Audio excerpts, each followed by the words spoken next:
Matt, 30 ans. Mon meilleur souvenir avec les Bleus, c'est assurément le but égalisateur de Wiltord contre l'Italie à l'Euro 2000. C'est la plus grosse émotion que j'ai vécue footballistiquement parlant. Et d'ailleurs, c'est la seule fois où j'ai eu une larme, quoi. J'ai eu les larmes aux yeux pour un match de foot. On était dans un garage chez un ami. On était allé avec plein de potes. Il y avait une télé au sous-sol. On s'était mis tous dans la pièce sur le canapé avec les chips, le coca, etc. Ah ben là, on tape dans tout, quoi. La table, tout. Il y a tout qui vole. On se saute les uns sur les autres. Moi, je me rappelle, j'hurle, mais en pleurant, quoi. C'était vraiment une joie immense, quoi.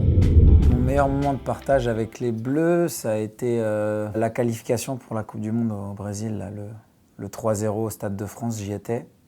C'était vraiment le gros défi, quoi, de remonter un score de 2-0. Et on a senti tout de suite dans les gradins qu'il allait falloir qu'on joue notre rôle aussi, des supporters de l'équipe de France, et que ça allait aussi peser dans la balance, ça allait aussi transcender les joueurs sur le terrain. Et ça, vraiment, de la première à la dernière seconde, le public du Stade de France a été incroyable, quoi. Mes attentes pour cet Euro à la maison, c'est déjà de voir une belle équipe de France soudée comme on a pu l'avoir au Brésil.